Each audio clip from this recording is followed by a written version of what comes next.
Copyright disclaimer under Section 107 of the Copyright Act 1976. Allowance is made for fair use for purposes such as criticism, comment, news reporting, scholarship, and research. Fair use is a use permitted by copyright statute that might otherwise be infringing. Non-profit, educational or personal use tips the balance in favor of fair use. YouTube channel की एक और नई video में हजरत अली रजी अल्लाहु अन्हु रसूलुल्लाह सल्लल्लाहु अलैहि वसल्लम के चौथे खलीफा थे। आपको लोग अबुल हसन भी कहते थे। आप रसूलुल्लाह सल्लल्लाहु अलैहि वसल्लम के चचा अब्बू तालिब के बेटे थे। जिस वक्त प्यारे नबी सल्लल्लाहु अलैहि वसल्लम पैगंबर बनाए गए, आपकी उम्र 10 साल की रही होगी। आप उन 3 लोगों में हैं जो सबसे पहले इस्लाम लाए थे। सन 2 हिजरी में रसूलुल्लाह सल्लल्लाहु अलैहि वसल्लम ने अपनी प्यारी बेटी का निकाह हजरत अली से किया। उस वक्त हजरत अली रजी अल्लाहु अन्हु की उम्र 25 साल की थी और हजरत फातिमा रजी अल्लाहु अन्हा 19 साल की थी। हजरत फातिमा रजी अल्लाहु अन्हा से हजरत अली रजी अल्लाहु अन्हु के 3 बेटे हसन, हुसैन और मोहसिन रजी अल्लाहु अन्हुमा पैदा हुए। आपकी ही 2 लड़कियां जैनब और कुलसूम रजी अल्लाहु अन्हुमा थीं। हजरत अली 4 साल 9 महीना खलीफा रहे। अगरचे यह सब साजिशों और आपस की लड़ाई दंगों में बीत गया, फिर भी उनकी हुकूमत बड़े इंसाफ की हुकूमत थी। खलीफा होते हुए भी आपकी यह हालत थी कि एक मोटा सा तहबंद बांधे रहते थे। उस पर एक मोटी रस्सी लिपटी होती। कभी एक चादर ओढ़ लेते और एक से तहबंद का काम लेते। इस हाल में कूफे के बाजारों में यह देखते फिरते थे कि कहीं दुकानदार नाप तौल में कमी तो नहीं करते। एक दिन बाजार में खड़े थे, देखा कि एक बांदी रो रही है। पूछा, तुम क्यों रो रही हो? कहने लगी, मेरे आका ने 1 दिरहम की खजूरें मंगाई थीं, वह उसे पसंद नहीं आई, इसलिए वापस दी। अब दुकानदार वापस नहीं लेता। हजरत अली रजी अल्लाहु अन्हु ने दुकानदार से कहा, भाई खजूर बेचने वाले, अपनी खजूरें ले लें और दिरहम वापस कर दें। उसने आपको धक्का दिया। यह देखकर लोग जमा हो गए और कहने लगे, तू नहीं जानता, यह अमीरुल मोमिनीन है। दुकानदार ने यह सुनकर खजूरें ले लीं और दिरहम वापस कर दिए और हजरत अली रजी अल्लाहु अन्हु से कहने लगा, मैं चाहता हूं कि आप मुझसे खुश हो जाएं। आपने फरमाया कि मुझे सिर्फ यही बात खुश कर सकती है कि तू लोगों को उनका पूरा हक दे दिया कर। आपके कपड़ों में कितने ही पैबंद होते थे। कपड़ा फट जाता था तो उसे अपने आप सी लेते थे। जूती फट जाती थी तो उसकी मरम्मत भी आप ही कर लिया करते थे। जाड़े के मौसम में भी उनका यही हाल होता था कि एक ही चादर ओढ़े हुए हैं और ठंड से सारा बदन कांप रहा है। एक बार कपड़ा खरीदने निकले, आपका गुलाम कंबर साथ था।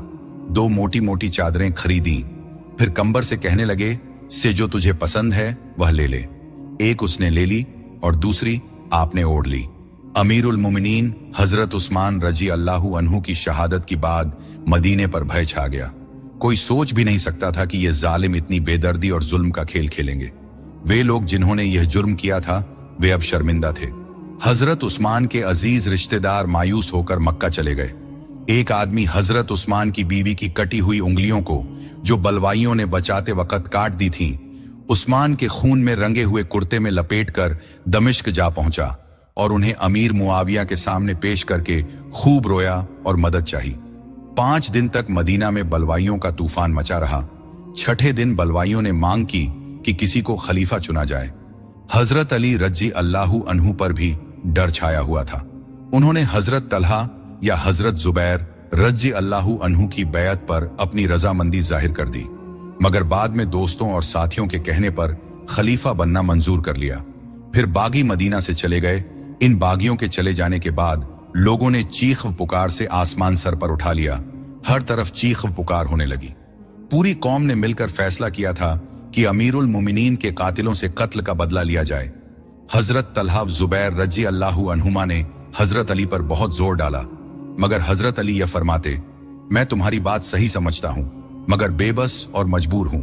बागी हमारे कब्जा व इख्तियार से बाहर हैं। कुछ इंतजार करो, खुदा हमारी रहनुमाई करेगा।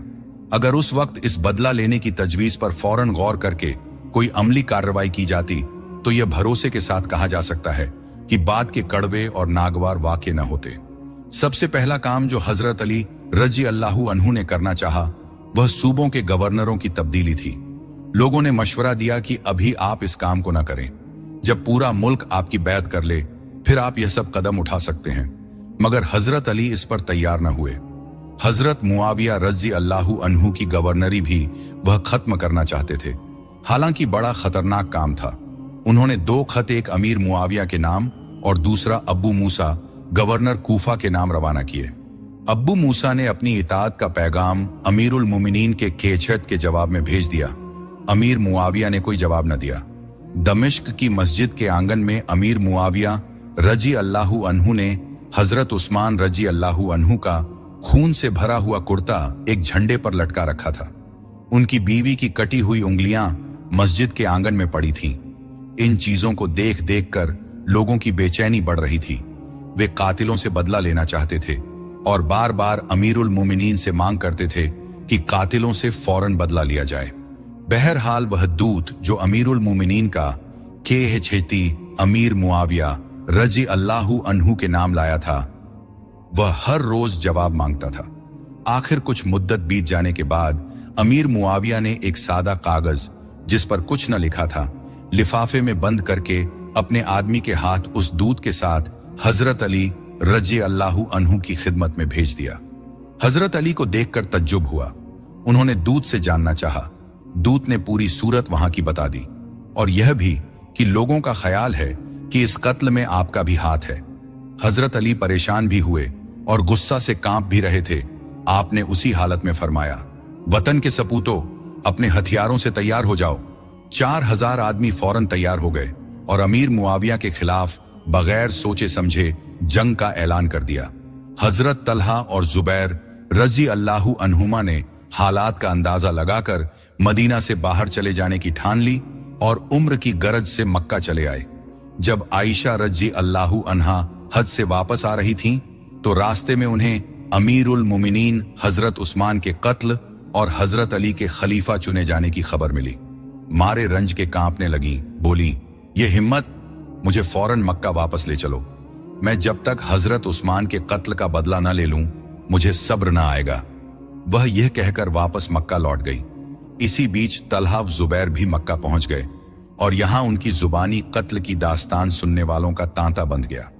लोग इन वाकयात को सुनकर रोने और पीटने लगे कि कस्में ले लेकर कहते थे कि जब तक कातिलों से बदला न लिया जाए उन्हें करार न आएगा। यही बातें हजरत जुबैर रजी अल्लाहु अन्हु ने भी कही। इन तमाम बातों को सुनकर यहाँ के लोग भी भड़क उठे और हजारों आदमी झंडे तले आ मौजूद हुए। तय हुआ कि दंगाइयों को सजा देने के लिए सबसे पहले बसरा पर हमला किया जाए। 3000 आदमी अपने घरों से निकल पड़े। हजरत आयशा रजी अल्लाहु अन्हा की मातहती में इस फौज ने मक्का से कूच किया। वह एक ऊंट पर ममिल में सवार थी। हजरत तलहा और जुबैर रजी अल्लाहु अन्हुमा साथ में थे। जब यह फौज एक जूहड़ बबूब पर पहुंची तो हजरत आयशा कुत्तों की आवाज सुनकर बहुत परेशान हुई। उन्हें प्यारे नबी की पेशीन गोई याद आ गई कि बब्बूब के कुत्ते मेरी एक बीवी को भौंकेंगे। उन्होंने इरादा कर लिया कि वापस लौट जाएं, मगर लोगों ने उन्हें यकीन दिलाया कि यह जगह बबूब नहीं है और उन्हें समझाया कि वे वापस न जाएं, वरना खतरा है कि फौज में बिखराव पैदा हो जाएगी। जब हजरत अली को मालूम हुआ कि एक फौज बसरा पर चढ़ाई का इरादा छोड़कर अपनी फौजें बसरा की तरफ रवाना कर दी, गवर्नर बसरा ने अपने 2 दूत भेजे कि वे देखें कि बसरा के बाहर किसी औरत की मातहती में कैसी और क्यों फौज आई है। हजरत आयशा ने आने का मकसद समझा दिया। गवर्नर को इस बात से तसल्ली न हुई और उसने शहर को हवाले करने से इनकार कर दिया। दोनों फौजें आमने सामने खड़ी हो गईं। हजरत आयशा रजी अल्लाहु अन्हा ने फिर एक बार गवर्नर के आदमियों से बातचीत की ताकि लड़ाई जहां तक मुमकिन हो टाल दी जाए, लेकिन बात नहीं बनी। हजरत आयशा लड़ाई लड़ने आई भी नहीं थी, लेकिन इसको क्या किया जाए कि बसरा की फौज में ज्यादातर वही बलवाई थे जो हजरत उस्मान रजी अल्लाहु अन्हु के कत्ल के जिम्मेदार थे। उनकी पूरी कोशिश थी कि एक बार पूरी तरह खून खराबा हो जाए ताकि वे लूट से अपना हाथ रंग सकें। आखिर उस फौज के एक आदमी ने हजरत आयशा रजी अल्लाहु अन्हा की फौज पर हमला कर दिया। हजरत आयशा रजी अल्लाहु अन्हा ने वहां कूच का हुक्म दे दिया और फौजों को दूसरी जगह ले गईं। बलवाई ये समझे कि हमारे डर की वजह से आयशा रजी अल्लाहु अन्हा चली गई हैं। दूसरे दिन उन्होंने हजरत आयशा को बहुत बुरे लफ्जों में याद किया।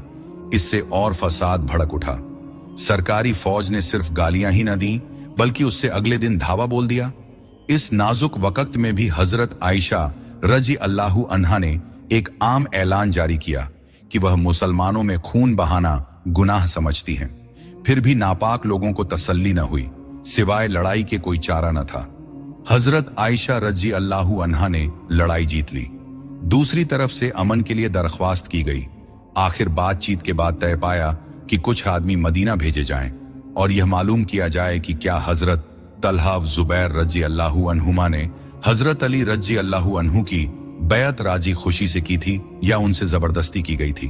अगर यह बैत की थी तो बसरा हजरत आयशा रजी अल्लाहु अन्हा के सिपुर्द कर दिया जाएगा, और अगर जवाब नहीं में आए तो ये फौजें खुद ब खुद बसरा से कूच कर जाएंगी। एक कमीशन मदीना भेजा गया। पूरी खोजबीन के बाद उन्होंने रिपोर्ट की कि सच में तलहा और जुबैर से बैत जबरदस्ती ली गई थी। इन फसादियों ने इस रिपोर्ट की परवाह न करते हुए हजरत आयशा रजी अल्लाहु अन्हा की फौज पर रात के वक्त हमला कर दिया, मगर उन्हें हार हुई और हजरत आयशा रजी अल्लाहु अन्हा ने 17 अक्टूबर 656 को बसरा पर कब्जा कर लिया। हजरत अली रजी अल्लाहु अन्हु ने लोगों को यकीन दिलाया कि वह कूफा को मदीना के बजाय राजधानी बनाएंगे, बशर्ते कि लोग इस मौका पर उनकी मदद करें। फिर वह खुद 20,000 फौज लेकर बसरा आ गए। कई दिन तक बातचीत चलती रही। दोनों फौजें एक दूसरे के मुकाबले में डेरे डाले पड़ी थीं। हजरत अली रजी अल्लाहु अन्हु ने हजरत आयशा रजी अल्लाहु अन्हा को पैगाम भेजा कि 6,000 मुसलमान पहली लड़ाई में काम आए हैं। मैं खुद हजरत उस्मान रजी अल्लाहु अन्हु के कातिलों से बदला लेना चाहता हूं, मगर मजबूर हूं। अगर आगे लड़ाई हुई तो और 6,000 मुसलमान मुफ्त में मारे जाएंगे। हजरत आयशा रजी अल्लाहु अन्हा ने पैगाम कहलाया कि 5 महीने हो गए और हजरत उस्मान के कातिलों को कोई सजा नहीं मिली। अगर हमें यकीन दिलाया जाए कि कातिलों से बदला लिया जाएगा तो जिस तरह हजरत चाहें हम करने को तैयार हैं। बहरहाल बातचीत चलती रही। अभी यह बातचीत चल ही रही थी कि उसी रात हजरत अली रजी अल्लाहु अन्हु के दुष्ट सिपाहियों ने जो